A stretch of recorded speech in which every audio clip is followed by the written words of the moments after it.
Top 5 stocks of green energy and renewable energies. ये वो 5 stock है, 5 कंपनी जिनकी आज बात करेंगे, जिनके फंडामेंटल बहुत अच्छे हैं, जिनके प्रॉफिट ग्रोइंग, जिनका रेवेन्यू ग्रोइंग, पी रेशियो ठीक है, डेट टू इक्विटी रेशियो ठीक है, मतलब सब कुछ ठीक ठीक चल रहा है। उसके बाद भी ये कंपनी के स्टॉक्स 50% तक क्रैश हो चुके, इवन 50% से ज्यादा भी क्रैश हो चुके, जिसकी अपन बात करेंगे। और अपन ये specific green energy renewable energy की क्यों बात कर रहे हैं, क्योंकि आपको पता होगा इंडिया इवन वर्ल्ड वाइड आजकल ग्रीन एनर्जी और रिन्यूएबल एनर्जी पे ही ज्यादा फोकस कर रहा है। लाइक विंड एनर्जी हो गई, सोलर एनर्जी हो गई, इसी पे कि अगर कोई इंडस्ट्री भी अगर कोई आ रही है, इंडस्ट्री नहीं बन रही है, तो सब इसी पे फोकस कर रहे हैं, ताकि इन्वायरमेंट सेफ्टी, मतलब इन्वायरमेंट भी सेफ रहता है, एज वेल एज जो ये कंपेरेटिवली चीप और इकोनॉमिकल भी पड़ती है। तो आइए चलो अपन 5 कंपनी की बात करते हैं जिनके फंडामेंटल्स अच्छे, फिर भी इनके शेयर क्रैश हो चुके हैं। But first of all, this video is just for an educational purpose. मैं सिर्फ एजुकेशनल पर्पस से वीडियो बना रहा हूं। This is not a buy sell advice. मैं बाय सेल एडवाइस नहीं दे रहा हूं, इसके लिए आप अपनी खुद की रिसर्च कर सकते हैं। आइए शुरू करते हैं। सबसे पहले वारी एनर्जीज की मैं बात करूंगा। वारी एनर्जी लास्ट के कुछ महीने के अंदर, सितंबर 25 से जन 26, मतलब 5 एक महीने के अंदर अंदर अप्रोक्स 25% इसका शेयर डाउन हो चुका है। और इसका डाउन होने का कोई खास फंडामेंटल रीजन नहीं था, उसकी मैं बात करेंगे, एक एक करके बात करेंगे। सबसे पहले जिनको नहीं पता ये कंपनी करती क्या है, कंपनी इंडिया की largest solar module maker company है। जो सोलर पैनल वाले सोलर मॉड्यूल्स वगैरह जो होते हैं, ये वो बनाती है, ठीक है। अभी इनके पास जो कैपेसिटी है वो 12+ गीगावाट की है, और इनके FY27 के अंदर इनका टारगेट, जब तक ये 28 गीगावाट कैपेसिटी तक इनका टारगेट ही इंक्रीज कर देंगे। तो अब कंपनी के शेयर की प्राइस गिरी क्यों? कंपनी के शेयर की प्राइस गिरने का कोई फंडामेंटल रीजन नहीं था। कंपनी के फंडामेंटल अच्छे हैं। लाइक कंपनी का रेवेन्यू, प्रॉफिट बहुत अच्छे लेवल पे ग्रो है। दिसंबर 25 का रिजल्ट भी आ चुका है। दिसंबर 25 जो क्वार्टर वाला रिजल्ट था, उसके अंदर भी कंपनी का रेवेन्यू, प्रॉफिट बहुत अच्छा ग्रो है। रिटर्न ऑन इक्विटी 23% ग्रो है, मतलब अच्छा 23% पे चल रहा है, अच्छा चल रहा है। डेट टू इक्विटी 0.26 है, मतलब डेट बहुत कम है। पी रेशियो अगर आप देखोगे इसका 23, इंडस्ट्री का 38 है। तो इंडस्ट्री के कंपेरिजन में ये अंडर वैल्यूड है, इंडस्ट्री के कंपेरिजन में ये अंडर वैल्यूड है। इवन ये मार्केट लीडर है, जो पूरे इंडिया का मार्केट है उसमें 21% शेयर इसी के पास है, तो ये बहुत बड़ा मार्केट लीडर है। कंपनी की जो 2025 की सेल्स है वो है 14,000 करोड़ समथिंग की, और इसके पास ऑलरेडी ऑर्डर बुक जो पड़ी है, ऑर्डर इसके पास में पड़े, वो पड़े 60,000 करोड़ के। मतलब जो इसकी सेल्स है और जो इसके पास ऑलरेडी ऑर्डर पड़े हुए, वो सेल्स के कंपैरिजन में 3.5 टाइम्स के लगभग इनके पास ऑर्डर ऑलरेडी पड़े हुए। तो कंपनी के फंडामेंटल में सच कोई भी दिक्कत नहीं है। फिर इस शेयर की प्राइस गिरी क्यों? सबसे पहला रीजन है प्रॉफिट बुकिंग। कंपनी ने पहले बहुत अच्छा प्रॉफिट दिया था कंपनी के शेयर्स ने, तो वो ये लोगों को लगा कि भाई टेक्निकल्स इसके धीरे धीरे ये इंडिकेट कर रहे हैं कि प्रॉफिट बुकिंग कर लेनी चाहिए, तो लोगों ने अपनी प्रॉफिट बुकिंग करना शुरू कर दी। उसके बाद एक और मेन रीजन है यूएस एक्सपोर्ट। ये यूएस एक्सपोर्ट से इसका 30% रेवेन्यू आता है यूएस एक्सपोर्ट से। तो यूएस ने क्या करा कि अब ये वारी एनर्जी क्या करती थी, वारी एनर्जी जो भी सोलर मॉड्यूल बनाती है, तो रॉ मटेरियल चाइना से लेती है, तो चाइना से रॉ मटेरियल लाके इंडिया में उसको बना के पूरा फिर एक्सपोर्ट कर देती है यूएस को। तो यूएस चाहता है कि जो भी चाइनीज रॉ मटेरियल वाले गुड्स है, वो उस पर यूएस मतलब एंटी डंपिंग ड्यूटी लगा रहा है, उनको एक तरह से रिस्ट्रिक्ट कर रहा है कि अगर आप चाइना का रॉ मटेरियल यूज ले रहे हो तो आप पे 50 से 100% तक का यूएस टैरिफ लगेगा। यूएस ने अनाउंस कर दिया था। तो इसका ये एक बहुत बड़ा मेजर रीजन था। हालांकि इसका सॉल्यूशन भी हो चुका है, अभी मैं नीचे आपको बताऊंगा, इसका सॉल्यूशन ऑलरेडी हो चुका है। प्रॉफिट बुकिंग कोई मेजर रीजन नहीं था, ये तो हर शेयर में चलता है। अगर शेयर बढ़ेगा तो वापस लोग प्रॉफिट बुकिंग करेंगे, थोड़ा नीचे गिरेगा। कंपनी के सीईओ ने दिसंबर 25 में रिजाइन कर दिया था। कोई भी ऐसा कोई खास रीजन नहीं था, बस वही है कि CEO is just like an employee, उसको नई ग्रोथ अपॉर्चुनिटी मिली, दूसरी जॉब अपॉर्चुनिटी मिली, वो छोड़ के चले गया। पर न्यू सीईओ आ चुका है, तो ठीक है। कुछ जीएसटी नोटिस थे, तो कोई खास काम नहीं। तो मेनली ये 2 रीजन थे, उसमें से मेन यूएस एक्सपोर्ट रेवेन्यू।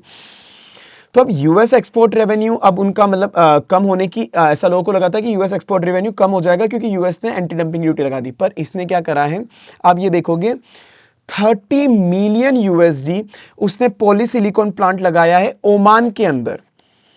तो अब जो रॉ मटेरियल वो पहले चाइना से इंपोर्ट करते थे, तो अब उन्होंने क्या करा कि चाइना से इंपोर्ट करने की जगह ओमान के अंदर जेवी लगा ली। अब वो जेवी वहीं पे जो वो रॉ मटेरियल पहले चाइना से लेते थे, ओमान में वो मैन्युफैक्चर करेंगे रॉ मटेरियल को। तो अब उनको रॉ मटेरियल की पूरी डिपेंडेंसी चाइना पे नहीं रही। हालांकि अभी भी थोड़ा बहुत तो चाइना से आता ही आता है, पर ठीक है। पर जो मैक्सिमम डिपेंडेंसी थी वो उन्होंने खत्म करके ओमान पे एक जेवी बना दी, ताकि ओमान में वो रॉ मटेरियल बनाएंगे और फिर ओमान से या फिर इंडिया से एक्सपोर्ट कर देंगे, तो यूएस में एक्सेप्टेबल होगा वो चीज़। तो उन्होंने इसका सॉल्यूशन निकाल लिया है, तो ये एक अच्छी चीज़ है। उसके बाद अपन बात करें इसका फ्यूचर आउटलुक और क्या है शेयर का। ये एक ओनली मतलब इंडिया की पहली इंडियन कंपनी है जिसने 1 गीगावाट का केवल सिंगल मंथ के अंदर ही 1 गीगावाट मॉड्यूल्स की सेल कर दी है। ये सिंगल एक अकेले इंडियन कंपनी जितने इतनी बड़ी सेल करी हुई है। इसकी EBITDA मार्जिन बहुत अच्छी तरह से इंप्रूव हुई है, सिग्निफिकेंटली इंप्रूव हुई है, 25% तक पहुंच चुकी है। इवन ये कंपनी ने अभी 1,000 करोड़ रुपए उठाए हैं, मतलब इन्वेस्टर से लिए हैं, रेस करे हैं। किस लिए? ये अब लिथियम आयन बैटरी भी बना रही है और ग्रीन हाइड्रोजन में भी शिफ्ट हो रही है, मतलब ये एक्सपांड कर रही है, ये एक और फील्ड के अंदर जा रही है। तो ये सब इसके आगे के बाकी पॉजिटिव फैक्टर, ये एज सच बाकी कोई नेगेटिव फैक्टर था नहीं इसके अलावा, जो मैंने आपको बता दिया, और इसका सॉल्यूशन भी क्या था। तो ये आप देख सकते हो इस शेयर को। हालांकि this is not a buy sell advice. चलिए अब अपन आगे चलते हैं। अब पर इसके पहले अगर आपको वीडियो अच्छी लग रही है तो प्लीज़ वीडियो लाइक कर देना, चैनल याद रख के सब्सक्राइब कर देना, और चैनल सब्सक्राइब करने के बाद बेल आइकन नोटिफिकेशन आता है, बेल आइकन नोटिफिकेशन प्रेस कर देना। रीजन बिहाइंड इट कि अगर आप बेल आइकन नोटिफिकेशन प्रेस नहीं करोगे तो आपको वीडियोस लेट मिलेगी, और शेयर मार्केट फाइनेंस वाली वीडियोस अगर आपको लेट मिली तो जब तक तो जो मैं वीडियो बना रहा हूँ शायद उसका पर्पस खत्म हो चुका हो, शायद अगर आपको कोई एक्शन लेना हो तो इसीलिए आप like, subscribe and bell icon notification press कर देना। चलिए अब आगे चलते हैं। उसके बाद सेकंड शेयर अपना IRADA। ये शेयर सितंबर 24 से जैन 26 तक 53% मतलब 50% से भी नीचे आ चुका है। इसके फंडामेंटल्स कंपनी के बहुत अच्छे हैं फिर भी। अब ये क्यों आया, मतलब पहले चलो कंपनी करती क्या है, जिनको नहीं पता है, गवर्नमेंट ऑन्ड NBFC है। NBFC बैंक का छोटा भाई होती है, सिंपल काम है, लोगों से लोन लेती है और वापस से लोगों को लोन देती है। पर यहाँ पर ये जो लोन देती है ये केवल रिन्यूएबल एनर्जी वाले प्रोजेक्ट को ही लोन देती है, जो भी रिन्यूएबल एनर्जी के प्रोजेक्ट होते हैं उन्हीं को लोन देती है। गवर्नमेंट ऑन्ड NBFC मतलब फंडामेंटली अच्छा बैक्ड है, इसके बाद बैक सपोर्ट है। तो जो भी प्रोजेक्ट होते हैं solar, wind, hydro, green hydrogen वगैरह, इस तरह के जो भी प्रोजेक्ट होते हैं EV वगैरह, ये उन्हीं को लोन देती है। तो ये इसीलिए ग्रीन एनर्जी रिलेटेड शेयर है। कंपनी के फंडामेंटल की बात करें, रेवेन्यू प्रॉफिट बहुत अच्छे लेवल पे ग्रोइंग है। इवन दिसंबर 25 का भी जो इसका रिजल्ट आया वो अच्छा आया है। रिटर्न ऑन इक्विटी 13% है, अच्छा है। पी रेशियो इसका लगभग इंडस्ट्री के लगभग 18-19 का चल रहा है, जो पी रेशियो इसका और इंडस्ट्री का लगभग बराबर है। कंपनी अच्छा चल रहा है फंडामेंटली, उसके बाद भी पी रेशियो लगभग बराबर है, इसका ज्यादा ओवर वैल्यूड ऐसा कुछ भी नहीं है। डेट टू इक्विटी, अब कुछ लोगों को लग रहा होगा कि डेट टू इक्विटी ज्यादा है, 5 के ऊपर है, पर एक बात बता दो, देखो आपको लग रहा हो सकता है आपको ज्यादा लग रहा हो, दैट्स ओके, बट ये NBFC का काम क्या होता है, लोन लेके लोन देना, सिंपल चीज है। तो NBFC का काम यही होता है, लोन लेना, तो उसके बाद डेट होगा ही होगा, उसका मतलब ऐसा कोई सब्स्टिट्यूट नहीं है, लोन तो होगा ही होगा। तो ये जो अगर आप NBFC के कंपैरिजन में देखोगे तो NBFC के कंपैरिजन में ये वाला डेट टू इक्विटी ओके मतलब ये ठीक है debt to equity. Even NBFC का इसके ज्यादा भी डेट टू इक्विटी होता है। उसके बाद में बात करता हूं कंपनी की जो लोन बुक है, मतलब इसने जितना लोगों को लोन दिया है वो 28% से ईयर ऑन ईयर इसके इंक्रीज हुआ है। इवन इसकी अभी जो लोन की असेट है, मतलब AUM, असेट अंडर मैनेजमेंट, वो 88,000 करोड़ तक पहुंच चुकी है, जो अभी तक की हाईएस्ट है। जो इसका NPA का रेशियो है वो 2% से भी कम हो चुका है। NPA मतलब कि जितने लोग उसको वापस से पैसा रिटर्न नहीं कर रहे हैं, नॉन परफॉर्मिंग असेट की कितने लोग वापस से रुपए रीपे नहीं कर रहे हैं, वो 2% से भी कम हो चुका है। ये बहुत अच्छी बात है, मतलब कंपनी के फंडामेंटल ओवरऑल बहुत अच्छे हैं। फिर ये शेयर की प्राइस गिरी क्यों, ऐसा क्या रीजन था? Profit booking and high P ratio, बस इसका मेन रीजन ये का यही था, और कोई फंडामेंटल रीजन नहीं है। इसने पहले बहुत अच्छा रिटर्न दिया हुआ है, तो इसका वो ये जब भी आप रिटर्न अच्छा मिलता है तो उस वक्त लोग प्रॉफिट बुकिंग कर देते हैं। इवन इसका अभी पी रेशियो तो ठीक है, अभी इंडस्ट्री के बराबर है, पहले भी इसका पी रेशियो बहुत ज्यादा था। तो जब पहले पी रेशियो ज्यादा था तो लोगों को लगा कि रिटर्न पहले प्रॉफिट अच्छा दे चुकी है, रिटर्न अच्छा दे चुकी है, ये पी रेशियो ज्यादा हो गया, तो उस केस में जो सेलिंग स्टार्ट कर देते हैं लोग बाग प्रॉफिट बुकिंग करने के लिए। और जैसे ही सेलिंग स्टार्ट करते हैं, इसके जो टेक्निकल रीजंस होते हैं ना वो भी एक्टिवेट हो जाते हैं, टेक्निकल ब्रेकडाउन, मतलब इसके जो भी एवरेजेस होते हैं, DMA EMA जो भी मूविंग एवरेजेस है वो सब गिरने लग जाते हैं। उसके बाद लोग और पैनिक सेलिंग शुरू कर देते हैं। बस इसके शेयर के साथ ये हुआ था। और एक और न्यूज है FII सेलिंग, हालांकि इस स्पेसिफिक शेयर के रिलेटेड कोई न्यूज नहीं है कि FII ने इस शेयर को बेचा नहीं बेचा, पर अपन को पता है कि अभी रिसेंटली मार्केट के अंदर बहुत बड़ी न्यूज थी, मतलब कि जितने भी FIIs है वो शेयर्स को बेच रहे हैं, तो ये उसकी उस न्यूज के कारण भी शेयर को प्राइस गिरा है। तो अब आप देख लेना क्या ये वाले रीजन इनफ थे क्या ओनली 53% शेयर को गिराने के लिए, ये रीजन इनफ थे क्या? अब आपके हिसाब से देख लेना। आई थिंक सो नो, मतलब ये इन रीजंस की वजह से 53% गिरा। तो अब आप देखना शायद अगर आपके लिए अच्छी अपॉर्चुनिटी है या नहीं, आप अपने हिसाब से देख लेना, ठीक है।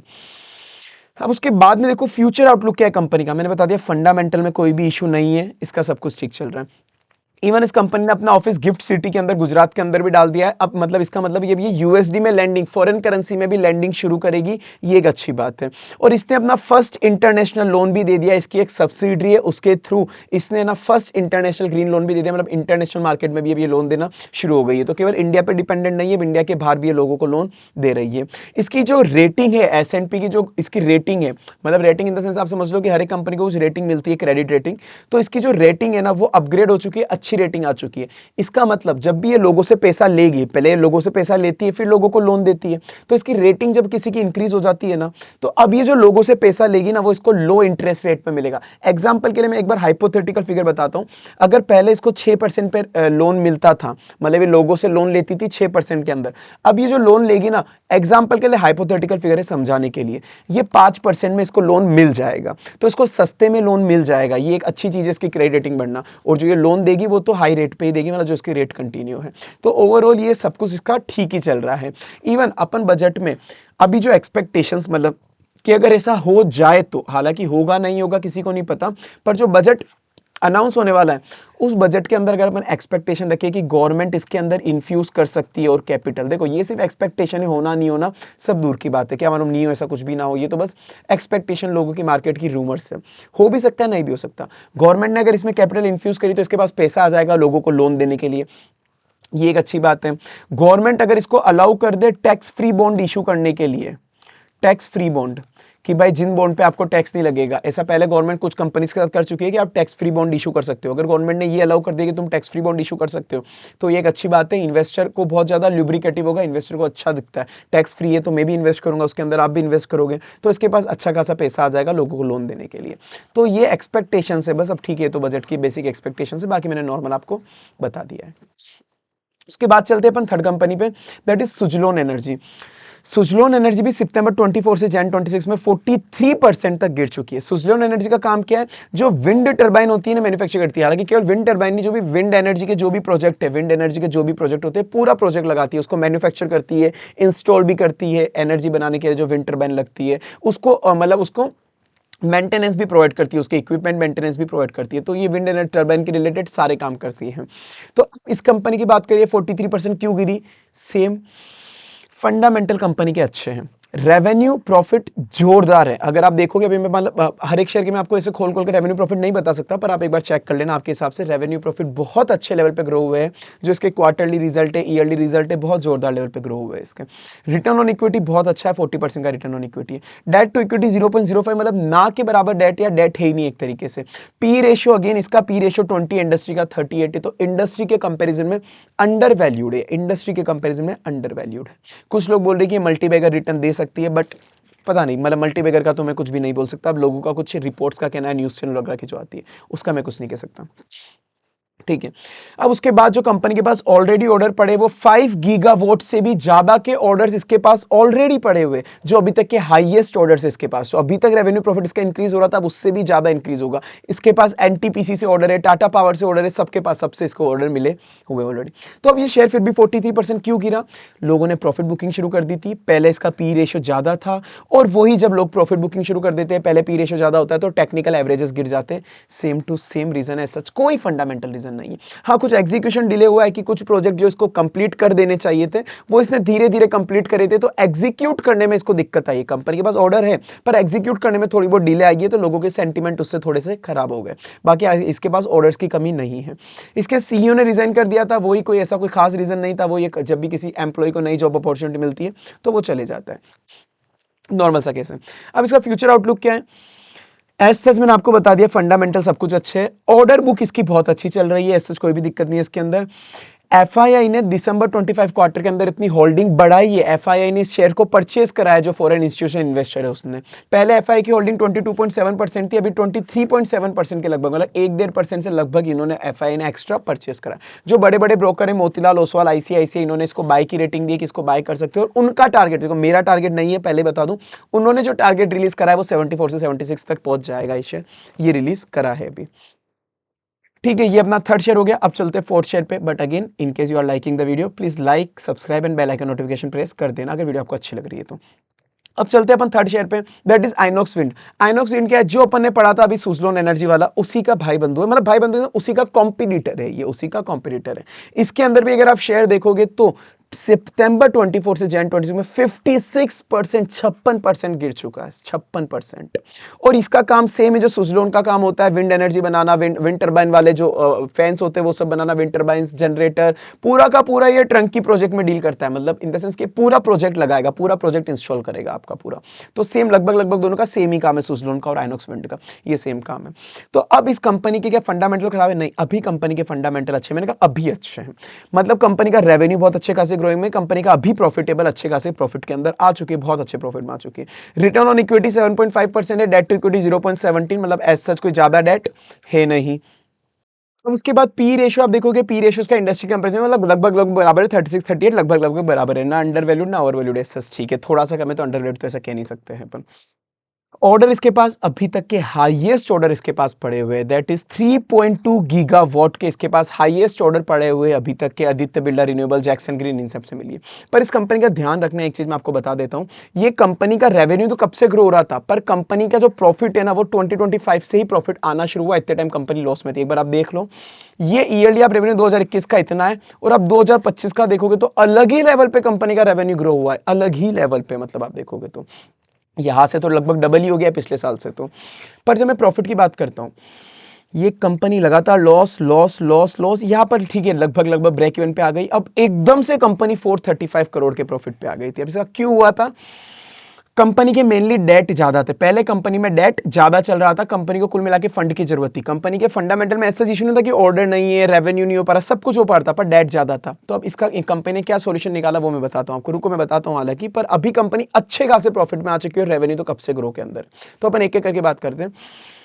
पहले वही कंपनी की प्राइस डिक्रीज की हुई, ये share multi bagger return already दे चुका है लोगों को, तो लोगों ने प्रॉफिट बुकिंग कर ली। मल्टी बैगर टाइम मतलब इसने पहले कुछ ही सालों के अंदर 400 से 500% तक का रिटर्न दे दिया है, बहुत अच्छे केस के अंदर, और पहले इसकी वैल्यूएशन भी हाई थी। तो जब इतने जोरदार रिटर्न मिल गया, इतना हाई वैल्यूएशन मिल पे हो चुका है, मतलब आ चुका था शेयर, तो वही टेक्निकल ब्रेकडाउन होना शुरू हो जाते हैं, एवरेजेस नीचे गिरना शुरू हो जाते हैं, लोग सेल ऑफ करना शुरू कर देते हैं। और मेन रीजन जो मैंने बोला था, कंपनी के पास डेट ज्यादा था पहले, अभी तो कंपनी के पास डेट बिल्कुल ना के बराबर है। तो अब हुआ क्या था, क्योंकि कंपनी के पास डेट ज्यादा था, तो कंपनी ने क्या, प्रमोटर ने क्या करा, प्रमोटर ने अपनी होल्डिंग डिक्रीज कर दी 28% से, प्रमोटर्स ने अपनी होल्डिंग सेल ऑफ कर दी to repay the company debt, company का डेट चुकाने के लिए उन्होंने अपनी होल्डिंग्स को मतलब कम कर दिया होल्डिंग्स को। तो कंपनी ने अपने एक तरफ प्रमोटर्स ने अपने शेयर को सेल ऑफ करा और डेट को रीपे करा है। तो एक तरफ से आप यहाँ पे देखोगे तो ये लोगों को नेगेटिव सेंटीमेंट उस वक्त क्रिएट हुआ था कि प्रमोटर ने होल्डिंग अपनी हटा दी। पर अच्छी चीज ये है कि उसने कंपनी के अच्छे के लिए करा कि कंपनी की बैलेंस शीट इंप्रूव हो जाए, कंपनी का डेट कम हो जाए। तो ये प्रमोटर ने जो अपने शेयर्स को सेल करा था, ये नेगेटिव रीजन नहीं था, उनको कंपनी पे ट्रस्ट था, वो कंपनी की बैलेंस शीट को और अच्छा करना चाहता था, तो इसीलिए उसने अपने शेयर को सेल करके डेट को रिड्यूस करा। ये एक नेगेटिव फैक्टर लोगों को लगा, पर हालांकि अगर आप डिटेल में जाओगे तो ये पॉजिटिव फैक्टर है एक तरीके से। इसलिए अब कंपनी का डेट बिल्कुल ना के बराबर हो गया है, अब कंपनी को कोई इंटरेस्ट पेमेंट वगैरह नहीं लग रहा है, सब कुछ अच्छा चल रहा है, कंपनी बहुत अच्छे प्रॉफिट में आ चुकी है, तो इसलिए अब सब कुछ ठीक है। तो फ्यूचर आउटलुक मैंने बता दिया, कंपनी के पास 3.2 गीगावाट के ऑर्डर पड़े जो अभी तक के हाईएस्ट ऑर्डर है, मतलब इसका रेवेन्यू और प्रॉफिट अभी और ज्यादा ग्रो हो सकता है अच्छे खासे लेवल पे। वारंट कन्वर्जन, इसकी कुछ सब्सिडी के पास वारंट है, कुल मिला के वारंट क्या होते हैं, जो शेयर के अंदर कन्वर्ट हो जाते हैं, तो कुछ टाइम बाद ये शेयर में कन्वर्ट हो जाएंगे, तो इसमें नई कैपिटल इन्फ्यूज हो जाएगी इसकी सब्सिडी, तो इसके बाद नई कैपिटल कुल मिला के इन्फ्यूज हो जाएगी। सिंपल शब्दों में आप ये समझो, केसी इंटरनेशनल लिमिटेड से भी इसको ऑर्डर मिला है सोलार के लिए। केसी इंटरनेशनल लिमिटेड बहुत बड़ी कंपनी है, ये ईपीसी कंपनी है जो सोलार भी मैन्युफैक्चर करती है, तो सोलार के मेंटेनेंस के लिए इसको ऑर्डर मिला है आइनॉक्स विंड को। मतलब ये केवल अब विंड टरबाइन के अंदर नहीं रह गई, ये सोलार के अंदर भी आ रही है एक तरह से आइनॉक्स कंपनी, तो एक अच्छी बात है, अब ये विंड से भी ऊपर उठ रही है एक तरीके से, तो that's also a positive factor. तो ये सब पॉजिटिव फैक्टर है। अब आखिरी शेयर है अपना जो है एक एनटीपीसी ग्रीन एनर्जीज। जो एनटीपीसी ग्रीन एनर्जी मैं आपको वैसे बहुत कम टाइम में भी जल्दी जल्दी समझा दूंगा, पर एनटीपीसी ग्रीन एनर्जीज के लिए मैंने एक पूरी डिटेल वीडियो अपलोड करी है, जो अकेले वीडियो 10 से 15 मिनट की है। आप चाहो तो वो देख सकते हो, जिसको डिटेल में समझना है वो वाली वीडियो मैं नीचे लिंक डाल दूंगा, या प्लेलिस्ट से देख सकते हो। तो ये शेयर आपको डिटेल में समझना चाहिए एक बार, पर एक बार जो मेन फैक्टर है वो मैं आपको अभी समझा देता हूँ। एनटीपीसी ग्रीन एनर्जी दिसंबर 24 से जन 26 में 40% तक डाउन हो चुका है। इसका काम क्या है? पावर जनरेशन का है, जो सोलर और विंड से पावर जनरेट करके पावर सेल करती है। सिंपल चीज है। अब मैं इसको ना डिटेल में आपको समझाना पड़ेगा, पर मैं जल्दी बताता हूं। कंपनी का रेवेन्यू ग्रोइंग है, कंपनी का प्रॉफिट ग्रोइंग है, पर जो एक क्वार्टरली था सितंबर 25 का जो रेवेन्यू आया था, सितंबर 25 के अंदर इसका रेवेन्यू थोड़ा कम हुआ था, पहले के कंपैरिजन के अंदर थोड़ा सा रेवेन्यू गिरा था, ज्यादा नहीं पर रेवेन्यू गिरा था। साथ में इसका प्रॉफिट भी गिरा था सितंबर 25 में, इस वजह से इसकी शेयर्स की प्राइस गिरी थी। अब इसका रेवेन्यू गिरा क्यों था सितंबर 25 में? ऐसा क्या हुआ था जो इसका रेवेन्यू गिरा? क्योंकि इसका काम क्या है? सोलर से एनर्जी बनाना। तो मानसून, इस बार मानसून ज्यादा हो गई थी इस क्वार्टर के अंदर। सिंपल रीजन था कंपनी का कि मानसून बहुत ज्यादा हो गया था, मतलब बारिश वगैरह। तो वो सिंपल चीज है, बारिश वगैरह के अंदर सोलर प्लेट इतनी ज्यादा पावर जनरेट नहीं करता, जो लॉजिकल रीजन है। तो पावर जनरेशन इनकी कम हुई थी मानसून की वजह से। तो बेसिक सीजनल इंपैक्ट था, बारिश की वजह से पावर जनरेट नहीं हुई, इसलिए रेवेन्यू कम हुआ था। तो एक रेवेन्यू कम होने का रीजन था। साथ में प्रॉफिट कम होने का एक और रीजन था, इसने बहुत ज्यादा पावर जनरेशन प्लांट खोल लिए, बहुत ज्यादा।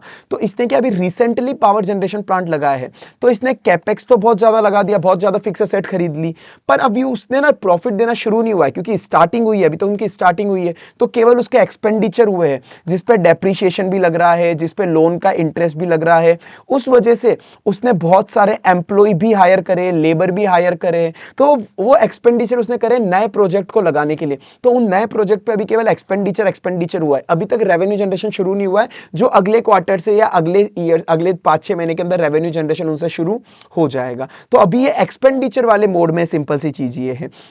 इसने बहुत सारे कैपेक्स को इसने अब मैं डिटेल में नहीं जाऊंगा, ठीक है, बी के इंडस्ट्री, आपको डिटेल में नहीं जाऊंगा कि इसके पास जो कैपेक्स डब्ल्यूआईपी थी, उसने इसको पीपी मान के उस पर डेप्रिसिएशन लगाना शुरू कर दिया। वो अकाउंटिंग टर्म्स है, ठीक है, आप इतना डिटेल के अंदर मत जाओ।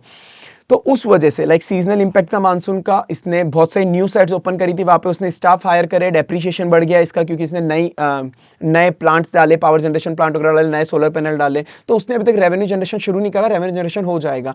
इंटरेस्ट कॉस्ट इसकी बढ़ गई है, क्योंकि इसने नए कैपेक्स डाले, नए नए प्रोजेक्ट डाले, तो इसका लोन बढ़ा है, इंटरेस्ट। पर अगर आप ध्यान से देखोगे, माना इसका इंटरेस्ट की कॉस्ट बढ़ गई है, इंटरेस्ट का अमाउंट बढ़ा है, इंटरेस्ट का अमाउंट बढ़ा है, पर पहले इसको इंटरेस्ट मिलता था 6.63% में, अब इसका इंटरेस्ट रेट कम होकर 6.11% हो गया है। तो एक तरह से इसने डेट ज्यादा इफिशिएंटली मैनेज करा, ये अच्छी चीज है। तो ये इसका रीजन है। रिटर्न ऑन इक्विटी 3% है, ज्यादा कोई अच्छा है नहीं ऐसा अभी तक, तो ठीक है, पर इसने पहले बहुत अच्छा रिटर्न दिया भाई शेयर ने। इसका एक सबसे नेगेटिव पॉइंट मुझे बस एक ही लगता है, इसका पी रेशियो 22 है, वही इंडस्ट्री का पी रेशियो 125 है। तो ये बहुत ज्यादा, सॉरी, इसका पी रेशियो 125 है, वही इंडस्ट्री का पी रेशियो 22 है, तो ये बहुत ज्यादा ओवर वैल्यूड है। एक मुझे इसका सबसे मेन नेगेटिव रीजन ये लगता है, क्योंकि जब इसकी लिस्टिंग हुई थी तभी इसने बहुत ज्यादा जोरदार वाला रिटर्न दे दिया था, बहुत अच्छा रिटर्न दिया था।